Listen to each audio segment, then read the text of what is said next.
اور خواب میں بھی اس نے اسی ڈیکوریشن کیبنٹ پہ 3 دفعہ پریس کیا تھا تو وہ کھل گیا تھا۔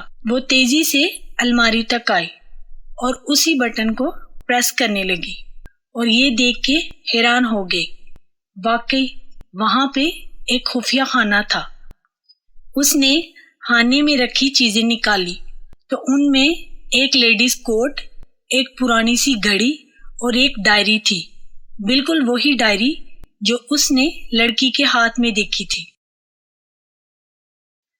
اس نے ڈائری کھولی تو پہلے صفحے پر بڑی خوبصورتی سے شبنم نام لکھا ہوا تھا۔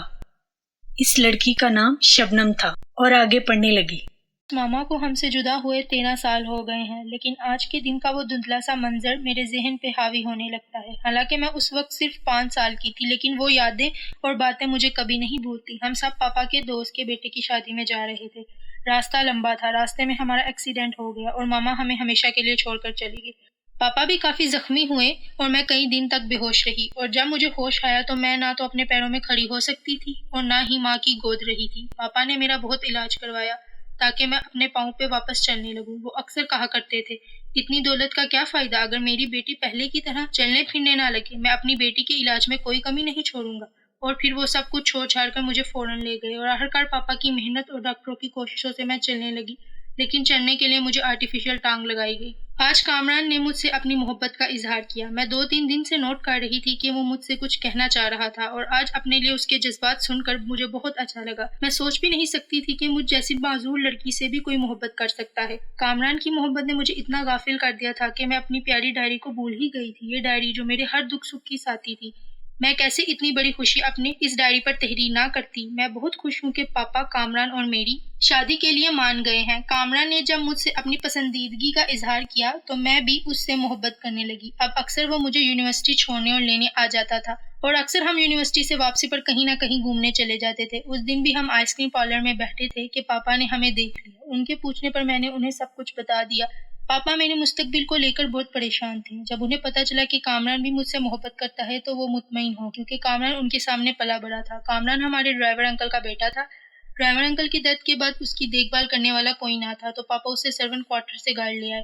اس کی ہر ضرورت کو پورا کیا، اسے اعلیٰ تعلیم دلوائی، اور اب پاپا نے اسے کہہ دیا تھا کہ وہ اگر اپنے گاؤں جانا چاہتا ہے تو جا سکتا ہے، یا کہیں بھی سیٹل ہونا چاہتا ہے، اس کی مرضی۔ اب یہ سب جان کر وہ بہت خوش ہوئے کہ کامران سے اچھا لائف پارٹنر میرے لیے کوئی ہو ہی نہیں سکتا، اور کامران سے شادی کے بعد میں انہیں چھوڑ کر بھی نہیں جاؤں گی، ان کے پاس اسی گھر میں رہوں گی۔ شادی کے بعد زندگی بہت خوشگوار ہو گئی ہے۔ کامران میرا بہت خیال رکھتے ہیں، وہ مجھ سے بہت محبت کرتے ہیں، میرے ساتھ ساتھ وہ پاپا سے بھی بہت محبت کرتے ہیں، اس لیے انہوں نے تینوں فیکٹریوں کی بہت سی ذمہ داریاں سنبھال رکھی ہیں۔ پچھلے چند دن سے پاپا کی طبیعت بہت خراب ہے۔ کامران کئی دفعہ انہیں ڈاکٹر کے پاس لے کر گئے ہیں، لیکن ان کی طبیعت سنبھلنے کا نام ہی نہیں لے رہی۔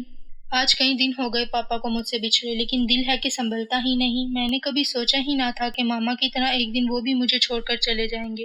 گھر کے کونے کونے میں ان کی یادیں بستی ہیں، اور میں تو بچپن سے لے کر اب تک دن میں کئی مرتبہ ان کے کمرے میں جایا کرتی تھی، اور اب تو ان کے کمرے کی تنہائی دیکھ کر وحشت ہونے لگتی ہے۔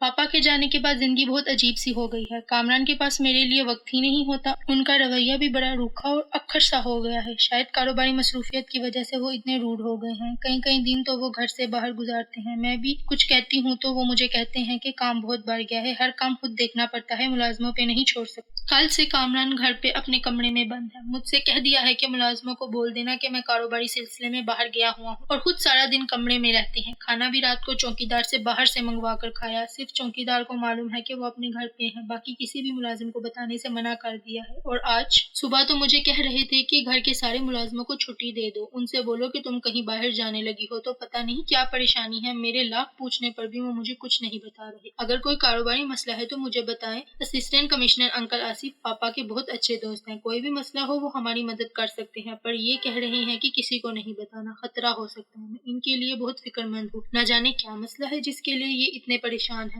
اس کے آگے کی ڈائری بالکل خالی تھی، یعنی اس کے بعد کچھ نہیں لکھا تھا۔ عدن سب جان کر پریشان ہو گیا۔ ایسا کیا ہوا کہ اس کے بعد ڈائری پہ کچھ لکھا ہی نہیں گیا؟ عدن ڈائری پڑھنے کے بعد میں یہ کہہ سکتی ہوں کہ وہ لڑکی اگر کہیں اور بھی شفٹ ہوئی ہوگی تو ڈائری یہاں چھوڑ کے نہیں جا سکتی۔ میرے ذہن میں ایک آئیڈیا ہے۔ مسٹر ظفر کا داماد کامران مشہور انڈسٹریل ہے. تقریباً ہر دوسرے دن اس کے بارے میں کوئی نہ کوئی نیوز ٹرینڈنگ میں ہوتی ہے. یہ لڑکی شبنم جس کی یہ ڈائری ہے، اس نے ہر واقعے کی ڈیٹ ڈالی ہے. لاسٹ ڈیٹ کی اپ ڈیٹ چیک کر لیتے ہیں، اگر کچھ خاص ہوگا تو شاید نیٹ پر کوئی نہ کوئی خبر ہو.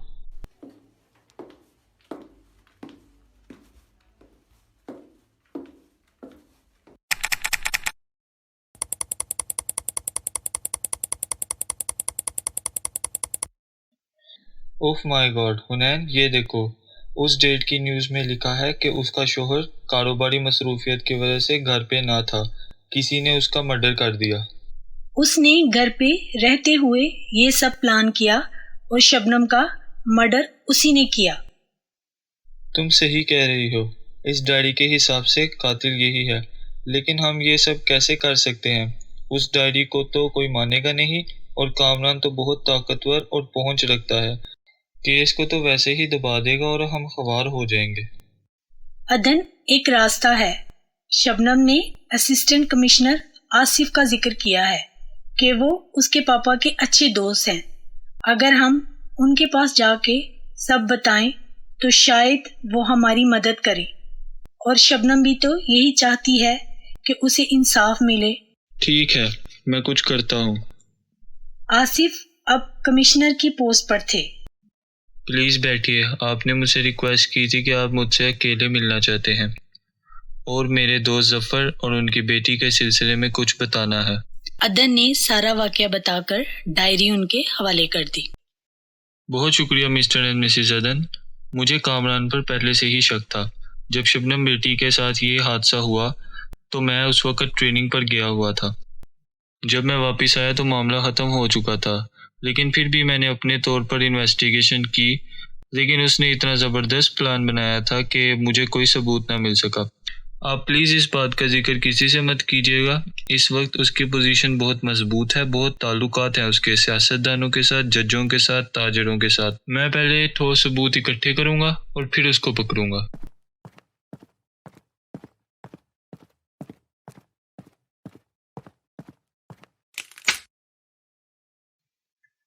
حنین، کامران پکڑا گیا اور اس نے اپنا جرم بھی قبول کر لیا. آصف صاحب نے پہلے اس چوکیدار کو پکڑا جو اس سب میں اس کے ساتھ شامل تھا. سارے ثبوت اکٹھے کرنے کے بعد انہوں نے کامران کو پکڑا. کامران کو کبھی شبنم سے محبت تھی ہی نہیں، اس نے شادی صرف دولت کے لیے کی تھی. شبنم اس سے کتنی محبت کرتی تھی اور اس نے کتنا غلط کیا اس کے ساتھ. مسٹر ظفر نے بھی اسے اپنے بیٹوں کی طرح پڑھایا لکھایا. اس کے لیے تو پھانسی سے بھی بڑی سزا ہونی چاہیے. ایسے لوگ کبھی بھی محبت کے قابل نہیں ہوتے.